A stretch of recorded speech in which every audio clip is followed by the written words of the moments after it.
ನಮಸ್ತೆ ಮಿತ್ರರೇ, ನಾನು ಧನ್ಯಲತಾ. ಬೋಳೂರು ಸುವರ್ಣ ಚಾನೆಲ್ಗೆ ತಮಗೆಲ್ಲರಿಗೂ ಆದರದ ಸ್ವಾಗತ. ಯಾರೆಲ್ಲ ನನ್ನ ಚಾನೆಲ್ ಅನ್ನು ನೋಡ್ತಿದ್ದೀರಿ, ಯಾರು ಇನ್ನೂ ಸಬ್ಸ್ಕ್ರೈಬ್ ಮಾಡಿಲ್ಲ, ದಯವಿಟ್ಟು ನನ್ನ ಚಾನೆಲ್ ಅನ್ನು ಸಬ್ಸ್ಕ್ರೈಬ್ ಮಾಡಿ ಸಪೋರ್ಟ್ ಮಾಡಿ. ಇಂದು ನಾವು ಒಂದು ರುಚಿಕರವಾದ ಹಾಗೂ ಆರೋಗ್ಯಭರಿತವಾದ ಚಟ್ನಿಯನ್ನು ಮಾಡೋಣ.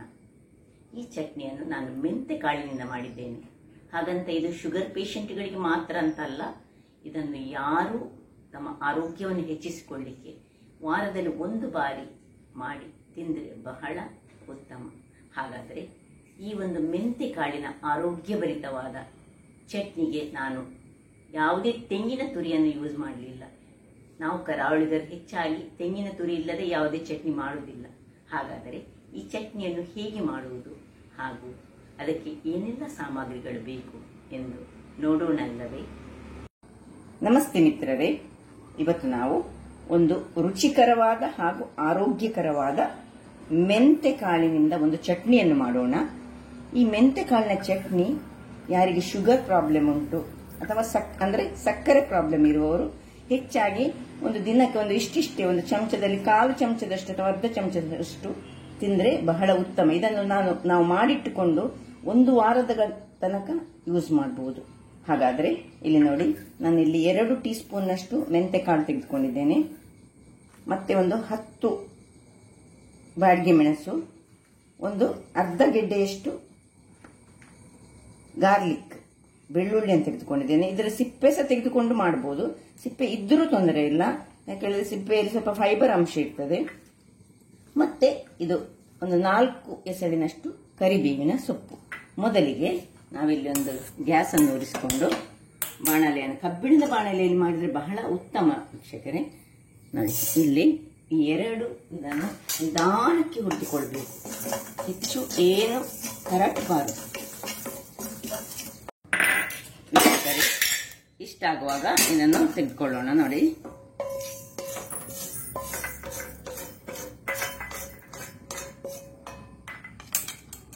ಸ್ವಲ್ಪ ಬ್ರೌನ್ ಕಲರ್ ಬರಬೇಕು. ಈಗ ಇದರಲ್ಲಿ ಹೆಚ್ಚು ಕರಟಬಾರದು, ಸ್ವಲ್ಪ ಈ ಕರಿಬೇವನ್ನು ಸಹ ಹಾಗೆ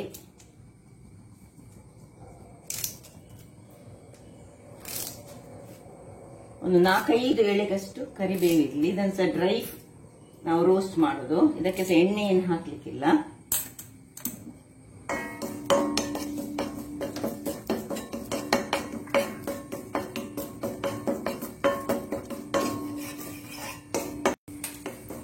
ನೋಡಿ, ಇಷ್ಟು ಡ್ರೈ ಫ್ರೈ ಆಗುವಾಗ ಇದು ನೋಡಿ, ಇದನ್ನು ಸಹ ಹಾಗೆ ಸಣ್ಣ ಉರಿಯಲ್ಲಿ ಮಾಡಬೇಕು, ಕರಟಬಾರದು. ಎಲ್ಲ ಸಹ ಸಣ್ಣ ಉರಿಯಲ್ಲಿ ಮಾಡಿಕೊಂಡು ಇದನ್ನೀಗ ತೆಗೆದುಕೊಳ್ಳೋಣ. ಇನ್ನು ಬೇರೆ ಬೇರೆ ಎಲ್ಲವನ್ನು ಸಹ ಡ್ರೈಯಲ್ಲಿ ಫ್ರೈ ಮಾಡ್ಕೊಳ್ಳಿ. ಈ ಬೆಳ್ಳುಳ್ಳಿಯನ್ನು ಸಹ ಹಾಗೆ ಫ್ರೈ ಮಾಡೋಣ.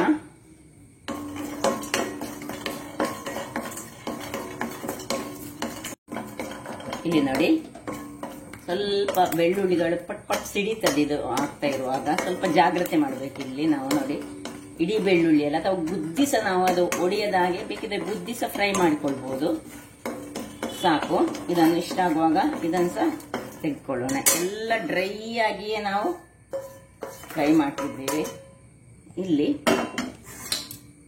ಮೆಣಸು ಮಾತ್ರ ನಿಮಗೆ ಸ್ವಲ್ಪ ಹೆಚ್ಚು ಖಾರ ಬೇಕಿದ್ರೆ ಹೆಚ್ಚು ಖಾರ ಯೂಸ್ ಮಾಡಬಹುದು. ಮೆಣಸನ್ನು ಮಾತ್ರ ನಾವು ಸ್ವಲ್ಪ ತೆಂಗಿನ ಎಣ್ಣೆಯನ್ನು ಹಾಕೊಂಡು ಒಂದು ಸ್ವಲ್ಪ ಫ್ರೈ ಮಾಡ್ಕೊಳ್ಳೋಣ ಸಣ್ಣದಾಗಿ. ಸ್ವಲ್ಪ ಹೇಳಿದ್ರೆ ಸರಿ ಫ್ರೈ ಆಗ್ಬೇಕಿದು. ಓಕೆ ವೀಕ್ಷಕರೇ, ನೋಡಿ ಸ್ವಲ್ಪ ಪಾಪ್ ಔಟ್ ಆಗ್ತದಲ್ಲ ಇದು ಚಿಲ್ಲಿಗಳು. ನೋಡಿ, ಹೀಗೆ ಆಗುವಾಗ ಇದನ್ನು ತೆಗೆದುಕೊಳ್ಬೇಕು.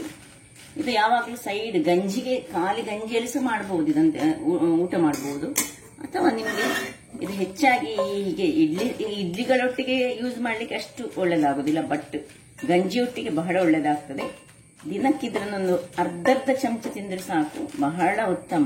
ನಾವು ಶುಗರ್ನವರಿಗೆ ಇದು ಹೇಳಿ ಮಾಡಿಸಿದಂತಹ ಒಂದು ಚಟ್ನಿ. ಅದೇ ಎಲ್ಲವನ್ನು ತೆಗೆದುಕೊಳ್ತಿದ್ದೇನೆ. ಸೊ ಈಗ ಇಲ್ಲಿ ನೋಡಿ,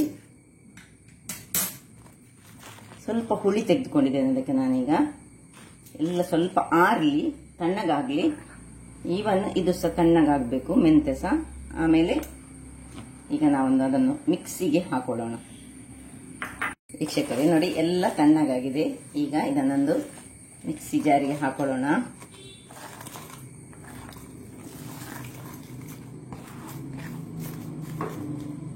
ಇದನ್ನು ಎಲ್ಲ ಕೊನೆಗೆ ಮೆಂತೆಯನ್ನು ಹಾಕೊಂಡು ಸುರಿಗೆ ಸ್ವಲ್ಪ ಡ್ರೈ ನಾನು ಪುಡಿ ಮಾಡ್ತೇನೆ. ನಾನು ಪುಡಿ ಮಾಡಿ ತೋರಿಸ್ತೇನೆ ವೀಕ್ಷಕರೇ. ಇಲ್ಲಿ ನೋಡಿ, ಇಷ್ಟು ಪುಡಿ ಆಗುವಾಗ ನೋಡಿ, ಇಲ್ಲಿ ನಾವು ಸ್ವಲ್ಪ ಉಪ್ಪನ್ನು ಇದಕ್ಕೆ ಸೇರಿಸಿಕೊಳ್ಳೋಣ. ರುಚಿಗೆ ತಕ್ಕಷ್ಟು ಉಪ್ಪು ಮತ್ತು ಸ್ವಲ್ಪ ನೀರನ್ನು, ಪರಿಮಳ ಬರ್ತದೆ ಇದು ಮೆಂತೆಯನ್ನು ಫ್ರೈ ಮಾಡಿದಲ್ಲ. ಸ್ವಲ್ಪ ನೀರನ್ನು ಹಾಕಿ ಇದನ್ನು ಈಗ ನಾನು ಒಳ್ಳೆ ಫೈನ್ ಪೇಸ್ಟ್ ಮಾಡಿ ತರ್ತೇನೆ. ನೋಡಿ ವೀಕ್ಷಕರೇ, ಈ ರೀತಿಯಲ್ಲಿ ಬರಬೇಕು.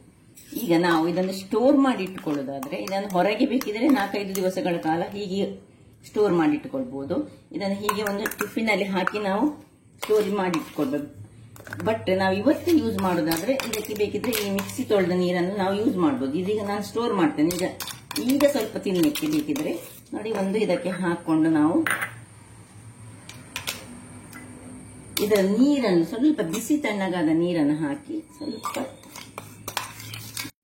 ಏನ್ ಟೇಸ್ಟ್ ಹೇಳಿದ್ರೆ ವೀಕ್ಷಕರೇ ನೋಡಿ, ಸ್ವಲ್ಪ ಇದನ್ನು ನೀರನ್ನು ಹಾಕಿದ್ದೇನೆ ನೋಡಿ. ಏನು ಇದಕ್ಕೀಗ ನನಗೆ ಏನು ಶುಗರ್ ಪ್ರಾಬ್ಲಮ್ ಇಲ್ಲದ ಕಾರಣ ನಾನು ಸ್ವಲ್ಪ ಒಂದಿಷ್ಟು ಬೆಲ್ಲವನ್ನು ಹಾಕೊಂಡು ಇದನ್ನು ಸ್ವಲ್ಪ ಗ್ರೈಂಡ್ ಮಾಡಿಕೊಳ್ತೇನೆ, ಅಥವಾ ಬೆಲ್ಲದ ಪುಡಿಯನ್ನು ಹಾಕಿ ಮಿಕ್ಸ್ ಮಾಡಿಕೊಳ್ತೇನೆ. ಈ ಶುಗರ್ ಪ್ರಾಬ್ಲಮ್ ಇರುವವರು ಬೆಲ್ಲ ಹಾಕೋದು ಬೇಡ, ಬಟ್ ಬಹಳ ರುಚಿಕರವಾಗಿರ್ತದೆ. ಮತ್ತೆ ಈ ಗಂಜಿಯೊಟ್ಟಿಗೆ ಕಲಸಿ ತಿನ್ನಲಿಕ್ಕೆ ಬಹಳ ಉತ್ತಮ ವೀಕ್ಷಕರೇ. ಹಾಗಾದ್ರೆ ನೋಡಿದ್ರಲ್ಲ ನೋಡಿ, ಇದು ಸ್ವಲ್ಪ ನೀರು ಹಾಕೊಂಡಿದ್ದೇನೆ, ಅಂದ್ರೆ ಮಿಕ್ಸಿ ತೊಳೆದ ನೀರನ್ನು ಇವತ್ತಿಗೆ ಯೂಸ್ ಮಾಡಲಿಕ್ಕೆ. ಸ್ವಲ್ಪ ಸ್ಟೋರ್ ಮಾಡಿ ಇಡ್ಲಿಕ್ಕೆ ನೀವು ನೀರು ಹಾಕೊಂಡು ಬೇಡ, ಫ್ರಿಡ್ಜಿನೊಳಗಿಟ್ರೆ ಏನು ತೊಂದರೆ ಇಲ್ಲ. ಹಾಗಾದ್ರೆ ನೋಡಿದ್ರಲ್ಲ, ಈ ಒಂದು ಆರೋಗ್ಯಕರವಾದ ಮೆಂತೆ ಕಾಳಿನ ಚಟ್ನಿ, ನೀವು ಇದನ್ನು ನಿಮ್ಮ ಮನೆಯಲ್ಲಿ ಮಾಡಿ ನಿಮ್ಮ ಆರೋಗ್ಯವನ್ನು ಹೆಚ್ಚಿಸಿಕೊಳ್ಳಿ. ಹಾಗಾದ್ರೆ ನನ್ನ ಈ ಕುಕಿಂಗ್ ಚಾನಲ್ ನಿಮಗೆ ಇಷ್ಟ ಆದರೆ ಬೋಳೂರು ಸುವರ್ಣ ಚಾನಲ್ ಅನ್ನು ಲೈಕ್ ಮಾಡಿ, ಶೇರ್ ಮಾಡಿ ಹಾಗೂ ಸಬ್ಸ್ಕ್ರೈಬ್ ಮಾಡಿ, ಹಾಗೂ ನನ್ನ ಇನ್ಸ್ಟಾಗ್ರಾಮ್ ಪೇಜ್ ಅನ್ನು ಫಾಲೋ ಮಾಡಿ. ಧನ್ಯವಾದಗಳು.